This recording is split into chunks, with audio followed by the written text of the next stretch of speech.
ದೇವಿ ದೇವಕಿ ಗೋಕುಲಕ್ ಬಂದಿದ್ರು ತನ್ನ ಕಂದನ್ನ ಹುಡುಕೋಕೆ.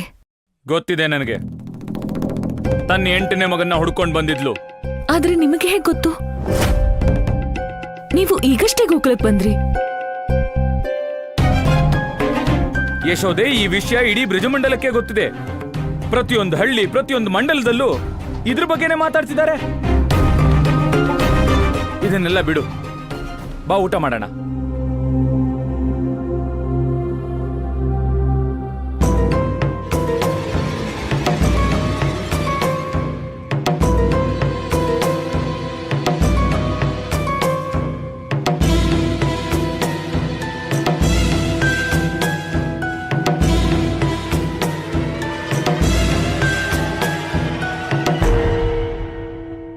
ನಿಮ್ಮನ್ನ ನಾನೊಂದ್ ಪ್ರಶ್ನೆ ಕೇಳಬಹುದಾ? ಖಂಡಿತ ಕೇಳು. ಅವತ್ತು ನಮ್ ಕಂದ ಹುಟ್ಟಿದ ಸಮಯ ನನಗೇನೂ ನೆನ್ಪೇ ಇಲ್ಲ. ಇಡೀ ಗೋಕುಲದ ಜನರಿಗೂ ಏನೂ ನೆನ್ಪಿಲ್ಲ. ಅವರೆಲ್ಲರೂ ಗಾಢವಾದ ನಿದ್ರೆಯಲ್ಲಿದ್ರು. ನೆನಪಿಸ್ಕೊಳ್ಳಿ, ನಿಮ್ಗೇನಾದ್ರೂ ನೆನ್ಪಿದ್ಯಾ ಅವತ್ತಿನ ರಾತ್ರಿ ಕಂದ ಹುಟ್ಟೋಕೂ ಮುಂಚೆ ಏನಾಗಿತ್ತು ಅಂತ? ಇಲ್ಲ ಇಡೀ ಗೋಕುಲದ ಜನರ ಹಾಗೇನೆ ನೀವು ಕೂಡ ನಿದ್ರೆಯಲ್ಲಿದ್ರ? ಸಂಪೂರ್ಣ ಗೋಕುಲದ ಜನರು ಗಾಢ ನಿದ್ರೆಯಲ್ಲಿದ್ರ? ಏನ್ ಹೇಳ್ತಿದ್ಯಾ ನೀನು? ಇದನ್ನೆಲ್ಲ ಯಾರು ಹೇಳಿದ್ರು? ಸ್ವಯಂ ದೇವಿ ದೇವಕಿ ಹೇಳಿದ್ದು. ಮತ್ತಿದೇ ಆಧಾರದ ಮೇಲೆ ಅವರು ನನ್ ಕಂದನ್ನ ಅವ್ರ ಮಗ ಅಂತಿದ್ದಾರೆ. ಮಹಾರಾಣಿ ದೇವಕಿ? ಯಶೋದೆ, ನೀನಂತೂ ದೇವಿ ದೇವಕಿ ಹೇಳಿದ್ದನ್ನೆಲ್ಲ ನಂಬ್ತಿದ್ಯಲ್ಲ. ಅವರು ದುಃಖದಲ್ಲಿರೋ ತಾಯಿ, ಮಗನ್ನ ಕಳ್ಕೊಂಡಿರೋದ್ರಿಂದ ಏನೇನೋ ಹೇಳ್ತಿರ್ತಾರೆ. ಖಂಡಿತ ಹೌದು, ನನಗೂ ಹಾಗೆ ಅನ್ನಿಸ್ತು. ಅವರಿಗೆ ಸ್ವತಃ ಗೊತ್ತಿಲ್ಲ ಅವ್ರೇನ್ ಹೇಳ್ತಿದ್ದಾರೆ ಅಂತ. ಇದ್ರ ಬಗ್ಗೆ ಎಲ್ಲ ನೀನೀಗ ಚಿಂತೆ ಬಿಡು. ಹೋಗಿ ಸಿಹಿ ತಗೊಂಡ್ ಬಾ. ಹಾ, ಖಂಡಿತ.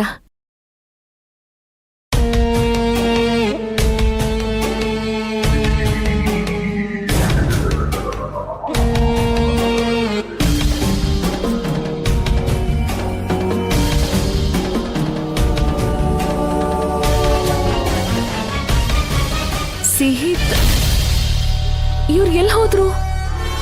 ಇಲ್ಲಿ ಕೇಳಿ, ಎಲ್ಲಿ ಹೋದ್ರಿ?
ಭಗವಂತನಿಗೆ ಜಯವಾಗಲಿ.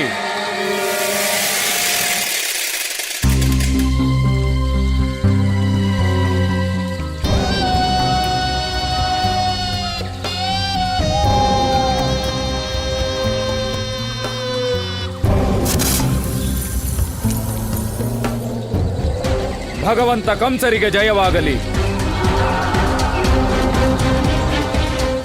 ನೀವು ಯಾವ ಯೋಜನೆ ಮಾಡಿದ್ರೋ ನಾನೀಗ ಅದೇ ಪ್ರಕಾರ ಕೆಲಸ ಮಾಡೋದನ್ನ ಶುರು ಮಾಡಿದ್ದೀನಿ. ಇನ್ನು ನೀವು ಹೇಗೆ ಬಯಸ್ತಿರೋ ಅದು ಹಾಗೇ ಆಗುತ್ತೆ. ಅತಿ ಸುಂದರ ನಂದ, ಇದೇ ಅಪೇಕ್ಷೆ ಇತ್ತು ನಿನ್ನಿಂದ.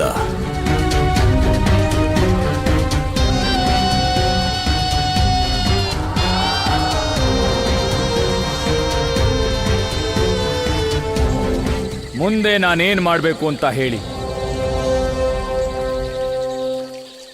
ಬ್ರಜಮಂಡಲವು ಭಗವಂತ ಕಂಸನಿಗೆ ಮೋಸ ಮಾಡಿದೆ.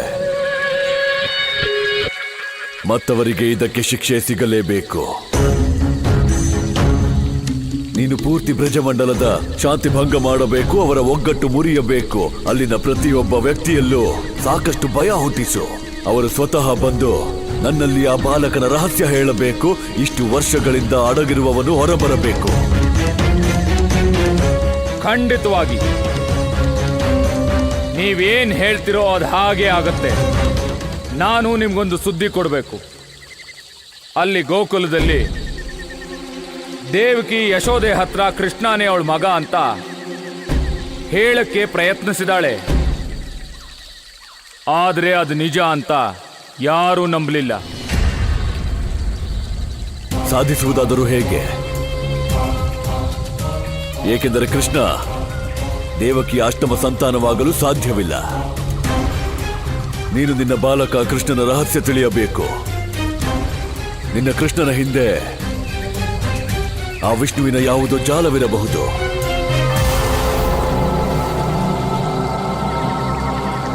ಹೀಗಾಗಬಾರದು. ಆ ಚಕ್ರಧಾರಿಯು ನನ್ನನ್ನು ಪಥಭ್ರಷ್ಟನಾಗಿಸಲು ಈ ಎಲ್ಲ ಮಾಯೆಯನ್ನು ರಚಿಸಿ ಅದರಲ್ಲಿ ನಾನು ದೇವಕಿಯ ಅಷ್ಟಮ ಸಂತಾನವನ್ನು ಹುಡುಕುತ್ತಿದ್ದು, ಅವನು ಅವಳ ಸಂತಾನವೇ ಆಗಿರದೆ ಅವನು ದೇವಕಿಯ ಗರ್ಭದಿಂದ ಜನ್ಮವನ್ನೇ ಪಡೆಯದಿದ್ದರೆ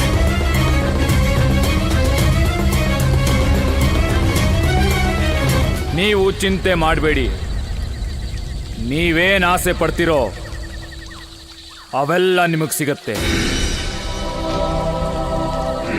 ಮತ್ತು ನಿನಗೂ ಕೂಡ ನೀನು ಬಯಸಿದ್ದೇ ದೊರೆಯುತ್ತದೆ.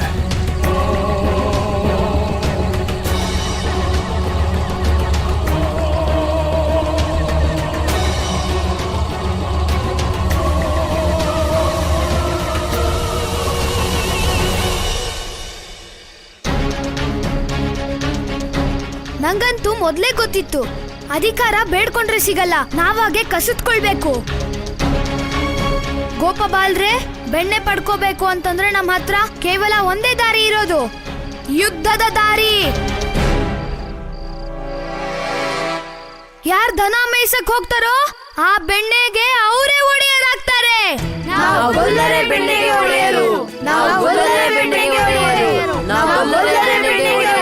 ಶಾಂತಿ ಶಾಂತಿ, ಎಲ್ರೂ ಶಾಂತಿ. ಅಣ್ಣ, ನೀನ್ ಹೇಳಿದ್ರಲ್ಲಿ ಖಂಡಿತ ಸತ್ಯ ಇದೆ. ಯಾರ್ ದನಗಳ ಸೇವಕರು ಅವರೇ ಬೆಣ್ಣೆಗೂ ಒಡೆಯರಾಗ್ಬೇಕು. ಆದ್ರೆ ಈ ಅಧಿಕಾರನ ನಾವು ಹುಡುಗರು ಪಡೆಯಕ್ಕಾಗಲ್ಲ. ಕೃಷ್ಣ, ನೀನು ಕೂಡ ಪ್ರಯತ್ನ ಮಾಡಿದ್ಯಲ್ವಾ? ನಿನ್ನ ಹತ್ರ ಇದ್ಬಿಟ್ಟು ಬೇರೆ ಯಾವ್ದಾದ್ರು ದಾರಿ ಇದ್ಯಾ? ಅಣ್ಣ, ಅಮ್ಮ ಹೇಳ್ತಾಳೆ, ಯಾವಾಗ ಯಾವ ದಾರಿನೂ ಕಾಣೋದಿಲ್ವೋ ಆಗ ನಾವು ಪ್ರೀತಿಯ ದಾರಿಯಲ್ಲಿ ಹೋಗ್ಬೇಕು.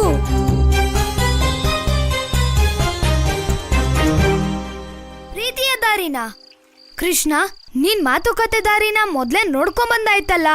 ಈಗ ಗೋಕುಲದ ಜನರು ನಮ್ ಮಾತನ್ನ ಕೇಳೋಕೆ ತಯಾರಿಲ್ವಲ್ಲ. ಅವ್ರಿಗೆ ನಮ್ ಪ್ರೀತಿ ಮಾತ್ ಹೇಗ್ ಅರ್ಥ ಆಗುತ್ತೆ ಹೇಳು?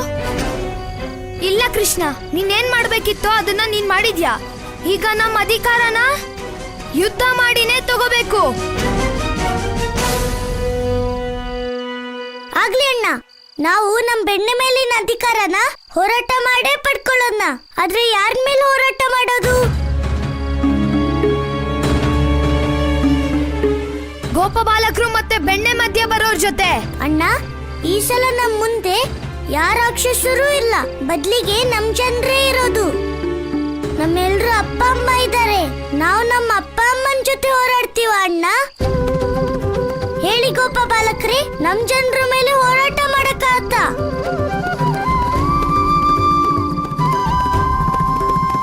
ಅಣ್ಣ, ನಮ್ಮ ಅಪ್ಪ ಅಮ್ಮನ ಜೊತೆ ಹೋರಾಡಿ ಯಾವ ಅಧಿಕಾರನೂ ಪಡೆಯಕ್ಕಾಗಲ್ಲ. ಅದ್ರ ಬದಲು ನಮ್ ಜನರ ಎದುರು ಪ್ರೀತಿನೇ ನಮ್ ಶಸ್ತ್ರ ಆಗ್ಬೇಕು. ಅವ್ರ ಹತ್ರ ಬೇಡ್ಕೊಂಡು ನಮ್ಮ ಅಧಿಕಾರನ ನಾವು ಪಡ್ಕೋಬಹುದು.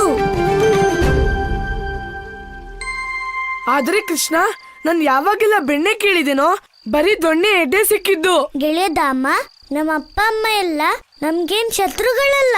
ಅವರು ನಮ್ಗೆ ಬೆಣ್ಣೆ ತಿನ್ಸ್ಬೇಕು ಅನ್ಕೋತಾರೆ. ಆದ್ರೆ ಕಂಸಮಾವನ್ ಬೈದಿಂದ ಅವ್ರಿಗಾಗ್ ಮಾಡಕ್ಕಾಗ್ತಿಲ್ಲ. ಅದಕ್ಕೆ ನಾವು ನಮ್ಮ ಅಪ್ಪ ಅಮ್ಮನ ಮನ್ಸಿಂದ ಕಂಸ ಮಾವನ್ ಮೇಲಿರೋ ಭಯನ ನಾಶ ಮಾಡ್ಬೇಕು. ಅವ್ರ ಹೃದಯದಲ್ಲಿ ನಮ್ಮ ಮೇಲೆ ಮತ್ತೆ ಪ್ರೀತಿ ಹುಟ್ಟೋ ಹಾಗೆ ಮಾಡ್ಬೇಕು. ನಾವು ಪ್ರೀತಿಯಿಂದ ಅವ್ರ ಭಯನ ಗೆಲ್ಲೋದಕ್ ಸಾಧ್ಯ. ಕೃಷ್ಣ, ನಿಂಗೇನ್ ಪೂರ್ತಿ ನಂಬಿಕೆ ಇದ್ಯಾ? ಈ ದಾರಿಲಿ ಹೋಗೋದ್ರಿಂದ ನಾವು ಗೆಲ್ಲೋಕ್ ಸಾಧ್ಯನಾ? ಅಣ್ಣ, ಎಲ್ಲದಕ್ಕೂ ಮೊದ್ಲು ನಾವ್ ಈ ದಾರಿಲೇ ಹೋಗೋಣ. ಈ ದಾರಿಯಲ್ಲಿ ಗೆಲ್ಲಕ್ ಆಗ್ತಿದ್ರೆ ನಿನ್ನ ಉಪಾಯ ಇದ್ದೇ ಇದೆಯಲ್ಲ. ಸರಿ ಕೃಷ್ಣ, ನೀನ್ ನನ್ನ ಮುದ್ದು ತಮ್ಮ. ಅದಕ್ಕಾಗೆ ಮೊದ್ಲು ನಾವು ನೀನ್ ಹೇಳಿದ ಉಪಾಯನೇ ಮಾಡೋಣ.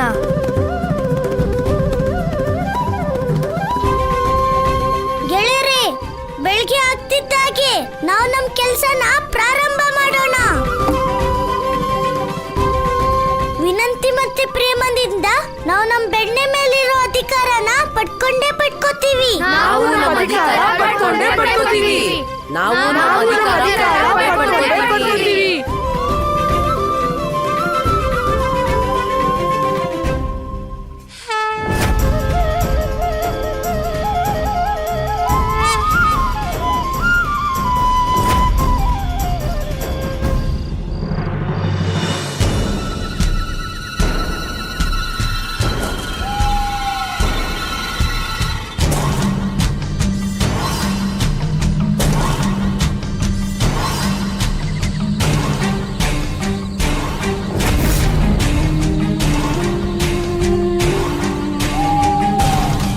ಹೀಗಾಗಬಾರದು. ಆ ಚಕ್ರಧಾರಿಯು ನನ್ನನ್ನು ಪಥಭ್ರಷ್ಟನಾಗಿಸಲು ಈ ಎಲ್ಲ ಮಾಯೆಯನ್ನು ರಚಿಸಿ ಅದರಲ್ಲಿ ನಾನು ದೇವಕಿಯ ಅಷ್ಟಮ ಸಂತಾನವನ್ನು ಹುಡುಕುತ್ತಿದ್ದು, ಅವನು ಅವಳ ಸಂತಾನವೇ ಆಗಿರದೆ ಅವನು ದೇವಕಿಯ ಗರ್ಭದಿಂದ ಜನ್ಮವನ್ನೇ ಪಡೆಯದಿದ್ದರೆ ಮಹಾರಾಜ ಕಂಸ, ಸತ್ಯ ನಿಮ್ಮಿಂದ ದೂರ ಇಲ್ಲ. ಯಾಕಂದ್ರೆ ನಂದ ನಿಮ್ಮ ಜೊತೆ ಇದ್ದಾನೆ. ಜಯವಾಗಲಿ, ಭಗವಂತ ಕಂಸರಿಗೆ ಜಯವಾಗಲಿ. ನಂದಣ್ಣ, ನಂದಣ್ಣ, ನಂದಣ್ಣ, ನಂದಣ್ಣ, ನಂದಣ್ಣ, ನಂದಣ್ಣ, ನಂದಣ್ಣ, ನಂದಣ್ಣ, ನಂದಣ್ಣ, ನಂದಣ್ಣ, ನಂದಣ್ಣ, ನಿಮ್ಮನ್ನ ಅವಾಗಿಂದ ಹುಡುಕ್ತಾ ಇದ್ವಿ ನಾವು. ಕಾರಣ ಏನು? ನಂದಣ್ಣ, ನೀವು ತೀರ್ಮಾನ ಮಾಡಿದಿರಲ್ಲ ಕಂಸರಿಗೆ 2 ಪಟ್ಟು ತೆರಿಗೆ ಕೊಡಬೇಕು ಅಂತ. ಆದ್ರೆ ನನ್ನ ನಿರ್ಣಯದಿಂದ ನಿಮಗೇನಾದ್ರೂ ತೊಂದರೆ ಇದೆಯಾ? ನಂದಣ್ಣ, ನೀವೇನೇ ತೀರ್ಮಾನ ತಗೊಂಡ್ರು ಇಡೀ ಗೋಕುಲ ಅದನ್ನ ಯಾವಾಗ್ಲೂ ಒಪ್ಕೊಳ್ಳುತ್ತೆ. ಆದ್ರೆ ಈ ಸಲನೂ ಇದನ್ನ ನೀವು ಒಪ್ಕೊಳ್ಳೇಬೇಕು. ಇದನ್ನ ಬಿಟ್ರೆ ನಿಮಗೆ ಬೇರೆ ದಾರಿ ಇಲ್ಲ. ನಂದಣ್ಣ, ಬೇರೆ ಯಾವ ದಾರಿನೂ ಸಿಗದಿದ್ರೆ ನಾವು ನಮ್ ಪ್ರಾಣ ಬಿಟ್ಬಿಡ್ತೀವಿ. ಹೌದು, ನಾವು ಪ್ರಾಣ ಬಿಟ್ಬಿಡ್ತೀವಿ. ಹಾಗಾದ್ರೆ ಯಾವುದಕ್ಕೋಸ್ಕರ ಕಾಯ್ತಾ ಇದ್ದೀರಾ? ಹೋಗಿ ಆತ್ಮಹತ್ಯೆ ಮಾಡ್ಕೊಳ್ಳಿ. ಸಾಯಕ್ಕೆ ಭಯ ಆಗ್ತಿದ್ಯಾ? ಏನಾದ್ರೂ ಸಹಾಯ ಮಾಡ್ಲಾ?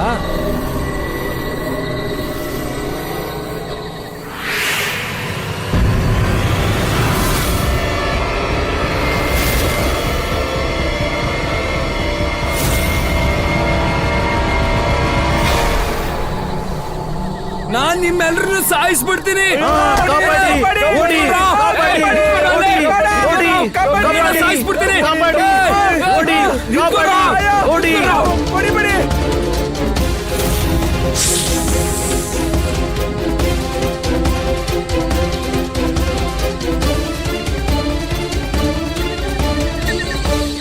ಪ್ರಭು, ನಂದರಾಜನು ತನ್ನ ಶತ್ರುಗಳಲ್ಲಿಯೂ ವೈರಿಭಾವ ಕಾಣದವನು. ಕಂಸನ ಸಮಸ್ಯೆಯನ್ನು ಅಹಿಂಸೆಯ ಮೂಲಕ ಬಗೆಹರಿಸಲು ನೋಡುತ್ತಿದ್ದನು. ಅವನ ಮನದಲ್ಲಿ ಇಂತಹ ಹಿಂಸೆಯೇ?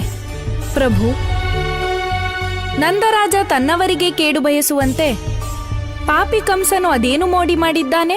ದೇವಿ, ಇದರ ಹೊರತಾಗಿ ಕಂಸ ಏನು ತಾನೆ ಮಾಡುತ್ತಾನೆ?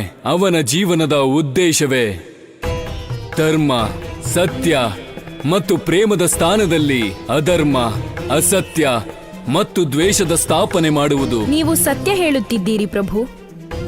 ಆದರೆ ಈಗಲೂ ನನಗೆ ನಂಬಿಕೆ ಬರುತ್ತಿಲ್ಲ. ಈ ನಿಮ್ಮ ಪರಮಭಕ್ತ ನಂದನನ್ನು ಯಾರೋ ಇಷ್ಟೊಂದು ಪರಿವರ್ತಿಸಲು ಹೇಗೆ ಸಾಧ್ಯ? ಹೀಗಾಗಿರಬಹುದೇ? ಅಲ್ಲಿ ನಂದನ ವೇಷದಲ್ಲಿ ಇನ್ಯಾರೋ ಇರಬಹುದೇ? ದೇವಿ, ಅಸತ್ಯವು ಬಹುಕಾಲದವರೆಗೆ ಸತ್ಯದ ವೇಷಧಾರಣೆ ಮಾಡಲು ಆಗುವುದಿಲ್ಲ. ಅದಕ್ಕಾಗಿ ಸತ್ಯವೇನೇ ಇರಲಿ, ಅದು ಶೀಘ್ರವೇ ನಿನ್ನ ಎದುರು ಬರಲಿದೆ.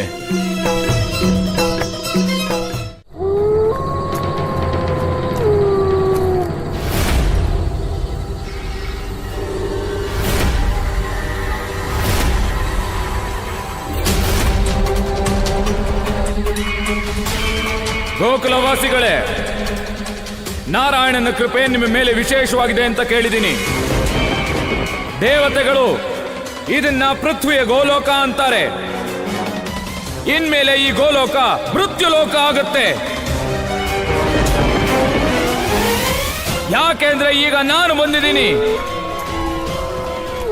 ಆ ಮೋಸಗಾರ ನಾರಾಯಣನ ಶತ್ರು, ಕಂಸನ ಮಿತ್ರ, ಗ್ರಹಗಳ ರಾಜ ರಾಹು.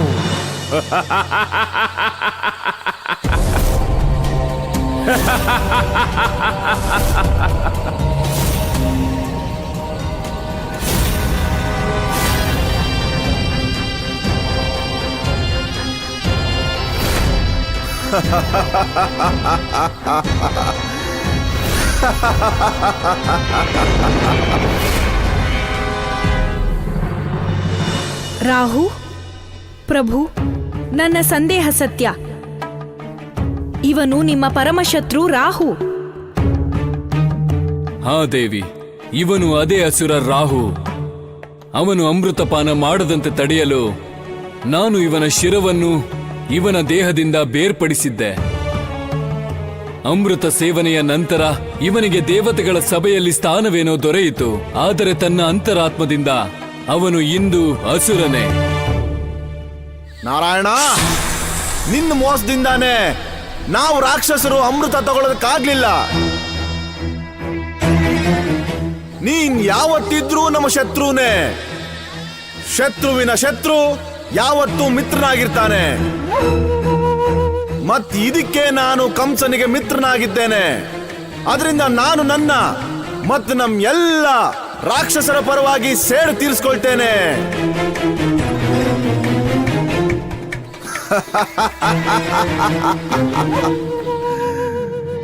ವಿಷ್ಣು, ನಿನ್ನ ಈ ಸುಂದರ ಗೋಕುಲದ ಮೇಲೆ ಈಗ ರಾಹುವಿನ ತಾಂಡವ ಆರಂಭವಾಗುತ್ತೆ. ರಾಹುಕಾಲ.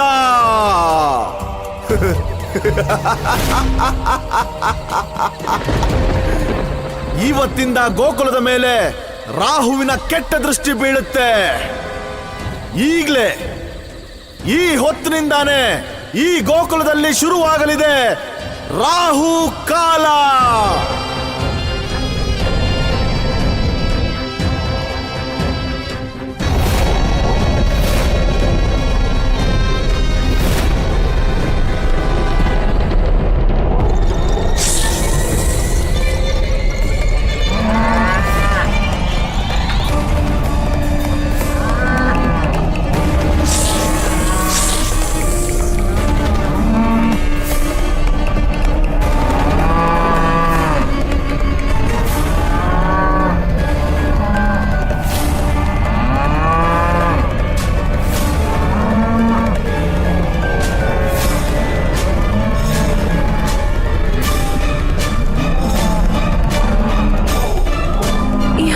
ಈ ರೀತಿ ಯಾಕೆ ಕೂಗಾಡ್ತಿವೆ?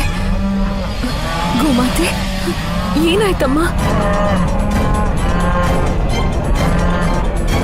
ಗೋಮಾತೆ, ಶಾಂತರಾಗಿ ಶಾಂತರಾಗಿ ಗೋಮಾತೆ. ಈ ಹಸುಗಳು ಯಾಕೆ ಹೀಗೆ ಕೂಗಾಡ್ತಿವೆ? ಸುತ್ತಮುತ್ತ ಯಾವುದು ಬಹಳ ದೊಡ್ಡ ಅಪಾಯ ಆಗಿರೋ ಹಾಗೆ.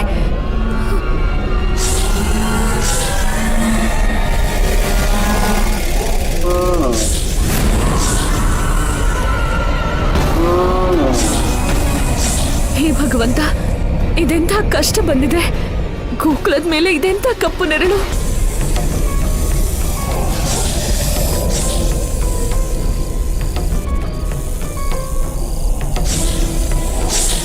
ಸಂಪೂರ್ಣ ಗೋಕುಲದ ಮೇಲೆ ಇದೆಂಥ ಹೊಗೆ. ಎಲ್ಲೋ ಬೆಂಕಿನೂ ಉರಿತಿಲ್ಲ, ಮತ್ತೆಲ್ಲೋ ಮಂಜು ಇಲ್ಲ. ಮತ್ತೆ ಈ ಹೊಗೆ ಯಾಕೆ?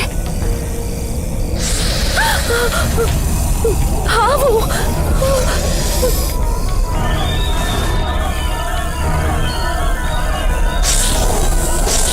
ಈ ಹೊಗೆಯ ಪ್ರಭಾವದಿಂದ ಗಿಡಗಳು ಬಾಡ್ ಹೋಗ್ತಿವೆ. ಹೇ ನಾರಾಯಣ, ಗೋಕುಲದ ಮೇಲೆ ಇದೆಯಂತ ಅಪಾಯ ದೇವ್ರೆ.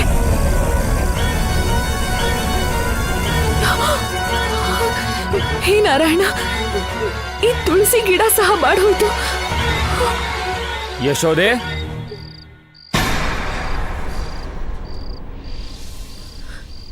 ನೀವು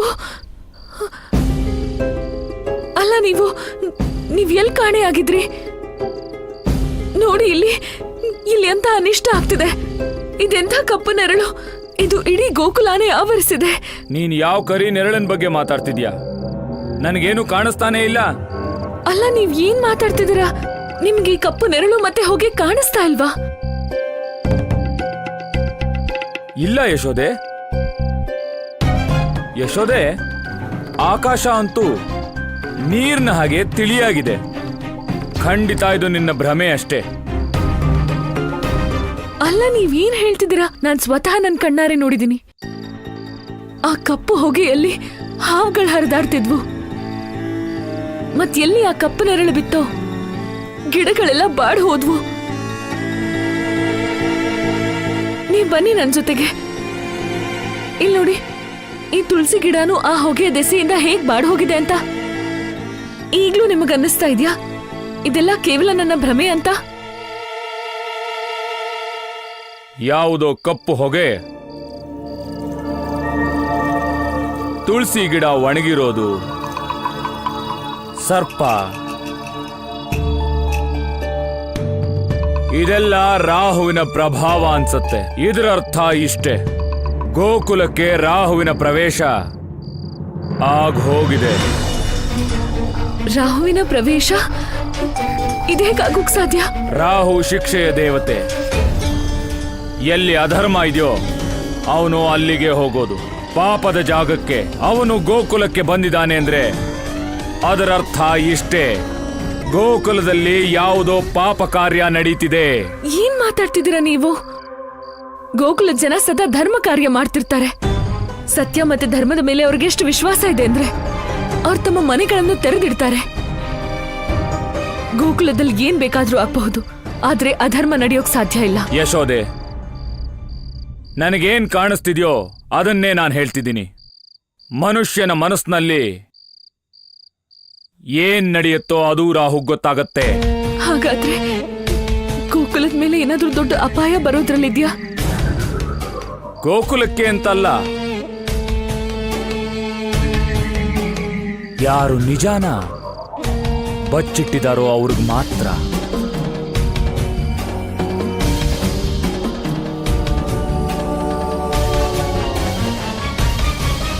ಯೋಚಿಸ್ಬೇಡ ಯಶೋದೆ. ಅಲ್ಲದೆ ರಾತ್ರಿ ತುಂಬಾ ಹೊತ್ತಾಗಿದೆ, ನೀನ್ ಹೋಗಿ ಮಲಕ್ಕೋ.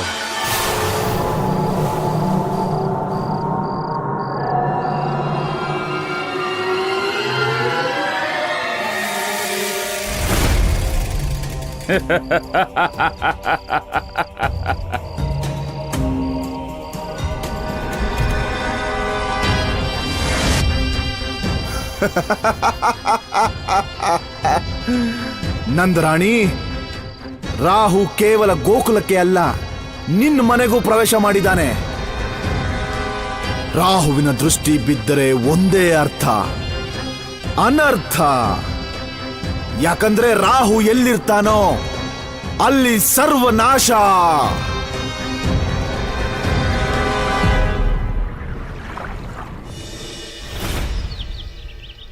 ಗೆಳೆಯರೇ, ಇವತ್ ನಾವು ಪ್ರಜಾಮಂಡಲದ ಎಲ್ಲರ ಹತ್ರ ತುಂಬಾ ಪ್ರೀತಿ ಮತ್ತೆ ವಿನಯದಿಂದ ನಮ್ ಬೆಣ್ಣೆ ಮೇಲಿನ ಅಧಿಕಾರಕ್ಕೆ ಬೇಡಿಕೆ ಇಡೋಣ.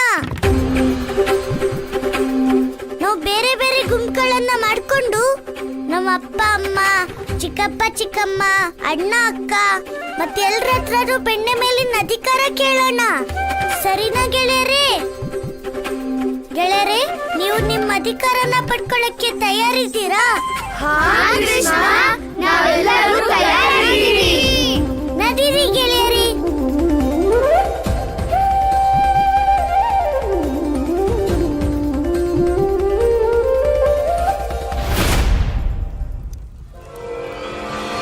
ಮಿತ್ರ, ಮಿತ್ರ ಲಂಬಾಸುರ,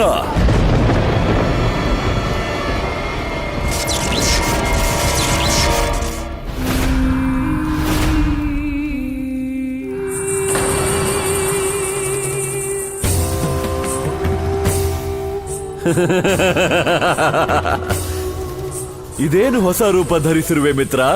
ಗೆಳೆಯ ಕಂಸ ಅಲ್ಲ,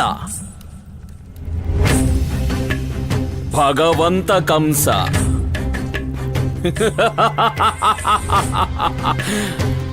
ಈ ಹೊತ್ತಲ್ಲಿ ನನ್ನ ಈ ಅಸುರ ರೂಪದ ಅವಶ್ಯಕತೆ ಇದೆ ಬ್ರಜಮಂಡಲ ವಾಸಿಗಳಿಗೆ.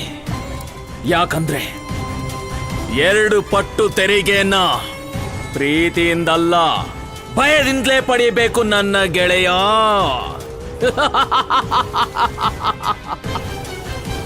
ಆಶೀರ್ವಾದವಿದೆ ಕಂಸನ ಅಲ್ಲ, ಭಗವಂತ ಕಂಸನ ಆಶೀರ್ವಾದವಿದೆ ಮಿತ್ರ ನಿನ್ನ ಮೇಲೆ.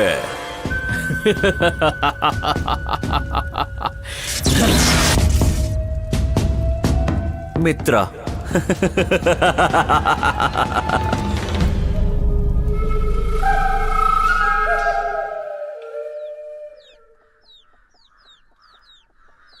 ಅಜ್ಜ, ಬೆಣ್ಣೆ ಕೊಡ್ತೀರಾ ಅಜ್ಜ? ನಾವು ಗೋಪಾಲಕರು, ನಾವೇ ನಿಮ್ ದನಗಳನ್ನ ಮೇಯಿಸೋದು, ನಾವೇ ಅವುಗಳ ಸೇವೆ ಮಾಡೋದು. ಆದ್ರೆ ನಮ್ಗೆ ಹಾಲು ಸಿಗಲ್ಲ, ಬೆಣ್ಣೆನೂ ಇಲ್ಲ. ನೀವು ನಮ್ ಗೆಳೆಯರಿಗೆ ಹಾಲು ಬೆಣ್ಣೆ ಕೊಡ್ತೀರಾ ಅಜ್ಜ? ಕೃಷ್ಣ, ನನ್ನ ಆಸೆ ಅಂದರೆ ಎಲ್ಲ ಗೊಲ್ಲಬಾಲಕರಿಗೆ ಬೆಣ್ಣೆ ಸಿಗಬೇಕು ಅನ್ನೋದು. ಆದರೆ ನನ್ನ ಹತ್ರ ಮಹಾರಾಜ ಕಂಸರಿಗೆ ತೆರಿಗೆ ಕಟ್ಟೋದಕ್ಕೂ ಬೆಣ್ಣೆ ಇಲ್ಲ. ನನ್ನನ್ನು ಕ್ಷಮಿಸ್ಬಿಡಪ್ಪ. ಅಜ್ಜ, ನಮ್ಗೆ ನಿಮ್ ಸಮಸ್ಯೆ ಚೆನ್ನಾಗಿ ಅರ್ಥ ಆಗುತ್ತೆ.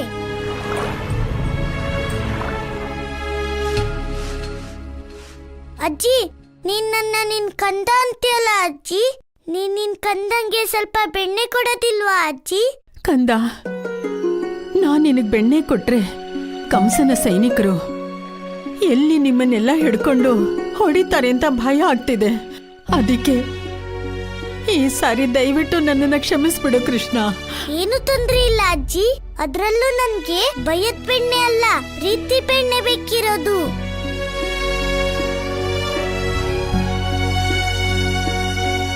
ನಾರಾಯಣ ನಾರಾಯಣ. ಪ್ರಭು, ಇಂದು ಜಗತ್ಪಾಲಕನೇ ಸ್ವತಃ ಯಾಚಕನಾಗಿದ್ದಾನೆ. ಕೃಷ್ಣನ ಈ ಲೀಲೆಯ ಅರ್ಥವೇನು ಪ್ರಭು? ದೇವರ್ಷಿ, ಕೃಷ್ಣ ಇಂದು ಕೇವಲ ಯಾಚಕನಷ್ಟೇ ಅಲ್ಲ, ಅದರ ಜೊತೆ ಜೊತೆಗೆ ಅವನು ತನ್ನ ಧರ್ಮವನ್ನ ನಿಭಾಯಿಸುತ್ತಿದ್ದಾನೆ. ಎಲ್ಲ ಧರ್ಮ? ನನಗೆ ಅರ್ಥವಾಗಲಿಲ್ಲ ಪ್ರಭು.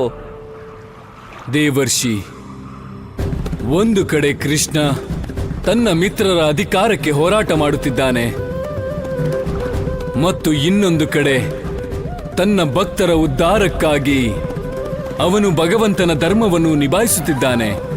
ಮತ್ತು ಜೊತೆ ಜೊತೆಗೆ ಅವನು ಜನರ ಹೃದಯದಿಂದ ಕಂಸನ ಮತ್ತು ಅಧರ್ಮದ ಭಯವನ್ನು ಓಡಿಸುವ ಅರ್ಥಪೂರ್ಣ ಕಾರ್ಯ ಮಾಡುತ್ತಿದ್ದಾನೆ.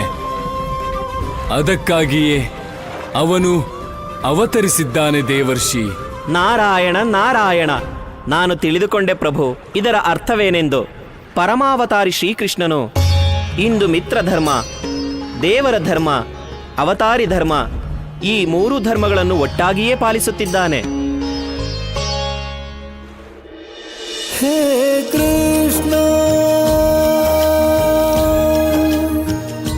ಹೇ ಕೃಷ್ಣ, ನಿನ್ನ ಮಹಿಮೆಗೆ ಸಾಟಿಯಾದಿಲ್ಲ. ಹೇ ಕೃಷ್ಣ, ನಿನ್ನ ಮಹಿಮೆಗೆ ಸಾಟಿಯಾದಿಲ್ಲ. ಹೇ ಕೃಷ್ಣ. ಯಾವ ಕೃಷ್ಣಂಗೋಸ್ಕರ ನಾವು ಜೀವನೇ ಕೊಡ್ತಿದ್ವೋ, ಇವತ್ತು ಅವನಿಗೆ ಸ್ವಲ್ಪ ಬೆಣ್ಣೆ ಕೊಡೋದಕ್ಕೂ ಆಗ್ತಿಲ್ವಲ್ಲ. ನೋಡಿ, ನೀವ್ ಯಾವಾಗ್ಲೂ ಹೇಳ್ತೀರಲ್ವಾ, ನೀವು ನನ್ನ ನೋಡಿ ನಿಮ್ ದುಃಖ ಭಯ ಎಲ್ಲ ಮರಿತೀರಾ ಅಂತ. ನೀನ್ ನಿಜ ಹೇಳ್ದೆ ಕೃಷ್ಣ. ನಿನ್ನ ನೋಡಿದ್ರೆ ನನ್ಗೇನ್ ಅನ್ಸತ್ತೆ ಗೊತ್ತಾ? ನನಗೆ ಪರಮಾನಂದ ಸಿಕ್ಕಿದೆ ಅನ್ಸತ್ತೆ.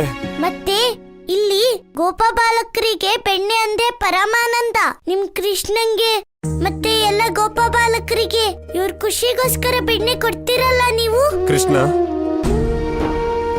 ಸ್ವಲ್ಪ ಬೆಣ್ಣೆಯನ್ನು ನಿನ್ಗೋಸ್ಕರ ಏನ್ ಬೇಕಾದ್ರೂ ಕೊಡಕ್ ತಯಾರಿದ್ದೀನಿ. ಆದ್ರೆ ಈಗ ನಾನ್ ನಿನಗ್ ಬೆಣ್ಣೆ ಕೊಟ್ಬಿಟ್ರೆ ನನ್ನ ಮನೆಯವರು ಉಪವಾಸ ಇರ್ಬೇಕಾಗತ್ತೆ. ಬೇರೆಯವ್ರ ಸಂತೋಷಕ್ಕಿಂತ ಹೆಚ್ಚಾಗಿ ನಾನು ನನ್ನ ಮನೆಯವ್ರಿಗಾಗಿ ಮನೆಯವರ ಹಸಿವಿನ ಬಗ್ಗೆ ಯೋಚನೆ ಮಾಡಬೇಕಾಗಿದೆ ಕೃಷ್ಣ. ನನ್ನನ್ನ ಕ್ಷಮಿಸ್ಬಿಡಪ್ಪ. ತೊಂದ್ರೆ ಇಲ್ಲ, ನಮ್ಗೆ ನಿಮ್ ಸಮಸ್ಯೆ ಚೆನ್ನಾಗಿ ಅರ್ಥ ಆಗುತ್ತೆ.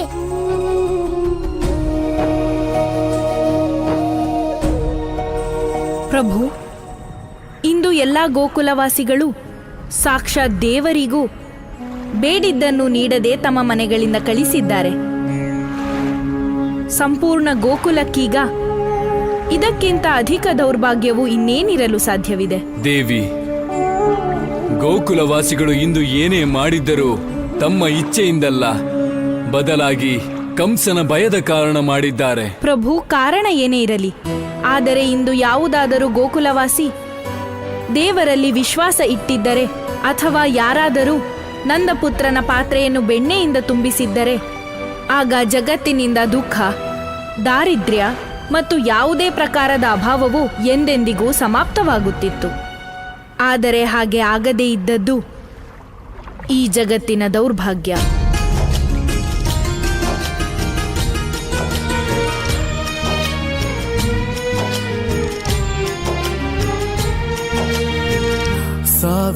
ಕೃಷ್ಣ, ನಿನ್ಗೂ ಬೆಣ್ಣೆ ಸಿಗ್ಲಿಲ್ವಾ? ಹಾಲಿನ ಮಳೆಯನ್ನು ಸುರಿಸುವ ಗೋಕುಲದಲ್ಲಿ ಗೊಲ್ಲ ಬಾಲಕರು ಹಾಲು ಬೆಣ್ಣೆಗಳು ದೊರಕದೆ ಅಳುವರು.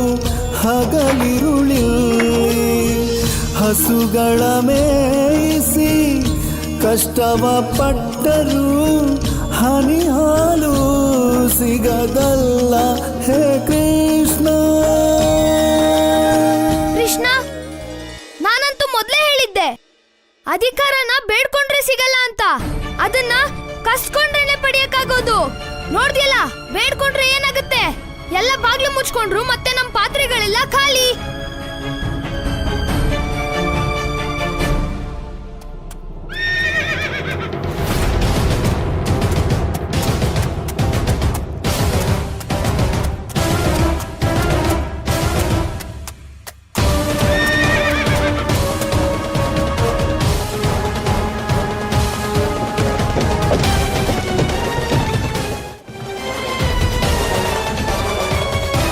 ಅಲಂಬಾಸುರ, ಅಲಂಬಾಸುರ ಅಣ್ಣ,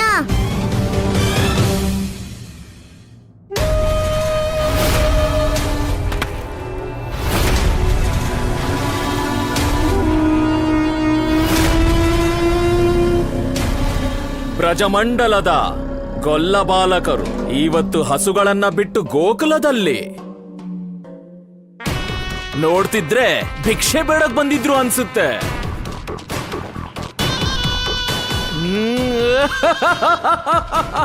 ಆದ್ರೆ ಗೋಕುಲವಾಸಿಗಳು ನಿಮಗೆ ಏನನ್ನು ಕೊಡದೆ ನಿಮ್ಮೆಲ್ಲರನ್ನ ದನ ಕಾಯೋದನ್ನ ಬಿಡಿಸಿ ಭಿಕ್ಷೆ ಎತ್ತೋ ಹಾಗೆ ಮಾಡ್ಬಿಟ್ಟಿದ್ದಾರೆ. ಎಲ್ಲಾ ಬಾಗ್ಲನ್ನು ತೆಗೀರಿ ಗೋಕುಲವಾಸಿಗಳೇ.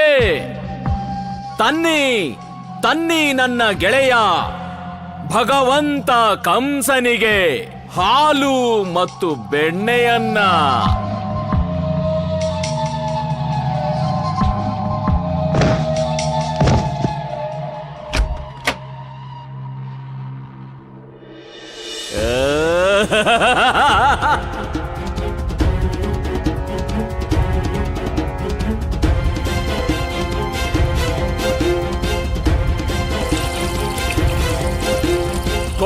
ಕೊಡಿ ಬೆಣ್ಣೆಯನ್ನ ಕೊಡಿ. ತಗೊಳ್ಳಿ ಅಕ್ಕಿಯನ್ನ ತಗೊಳ್ಳಿ. ಏ ಗೋಕುಲವಾಸಿಗಳೇ, 2 ಪಟ್ಟು ಬೆಣ್ಣೆ ಮತ್ತು ಅರ್ಧ ಮುಷ್ಟಿ ಅಕ್ಕಿ.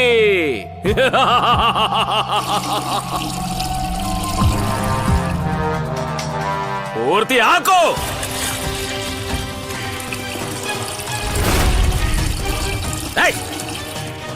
ಸರಿ ಬಾ.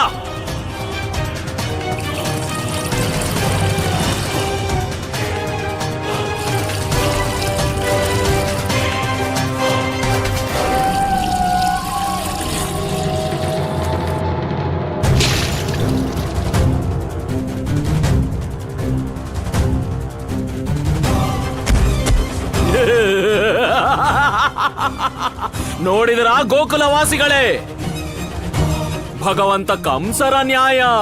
ಹಸುಗಳು ನಿಮ್ಮವು, ಹಾಲು ಬೆಣ್ಣೆ ನಮ್ಮವು.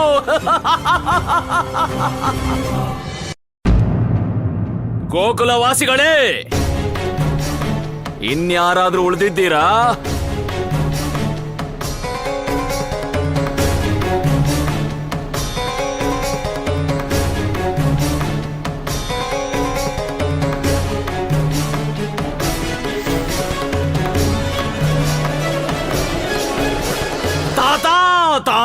ತಾತ, ನನ್ಗನ್ಸುತ್ತೆ ಭಗವಂತ ಕಂಸರ ಭಯ ಇಲ್ಲ ನಿನಗೆ. ನಿಧಾನಕ್ಕೆ ಬರ್ತಿದ್ಯಾ, ಹೊಸ ಮದುಮಗಂತರ. ಟುಮುಕ್ ಟುಮುಕ್ ಟುಮುಕ್. ಇದೇನಿದು? ಇದೇನಿದು? ಅರ್ಧ ಮಡಿಕೆ ಹಾಲು ಅಷ್ಟೇ.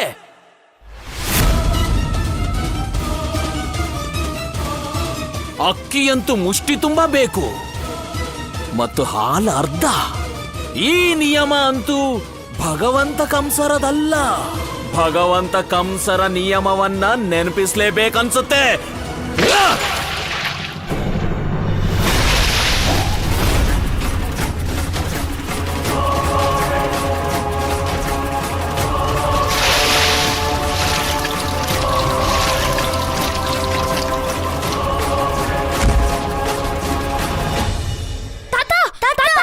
ಬಾಲಕರೇ,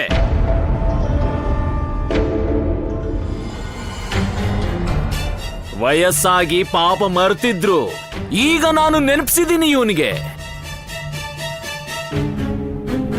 ಗೋಕುಲವಾಸಿಗಳೇ, ನೆನ್ಪಿಟ್ಕೊಳ್ಳಿ, ಇನ್ ಮುಂದೆ ಯಾರಿಗೂ ನೆನಪಿಸೋ ಅವಶ್ಯಕತೆ ಬಾರದೇ ಇರಲಿ.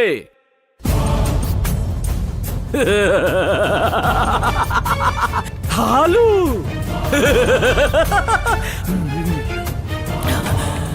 ಹಾಲು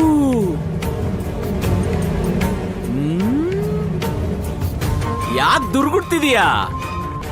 ಅಣ್ಣ ಅಣ್ಣ, ಯಾವತ್ತು ಯಾರನ್ನು ಹಾಲು ಕುಡಿಯುವಾಗ ನೋಡೇ ಇಲ್ವೇನೋ? ನೀವೆಲ್ಲ ಗೊಲ್ಲ ಬಾಲಕರು ಅಂತ ನಾನು ಮರ್ತೇ ಬಿಟ್ಟಿದ್ದೆ.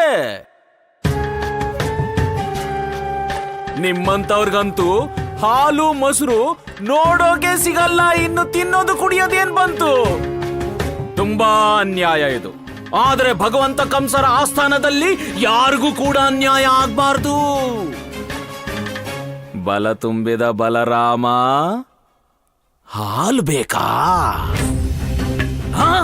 ಹಾಲು ಹಾಲು ಹಾಲು ಹಾಲು ತಗೋ, ಹಾಲು ತಗೋ, ಹಾಲು ತಗೋ.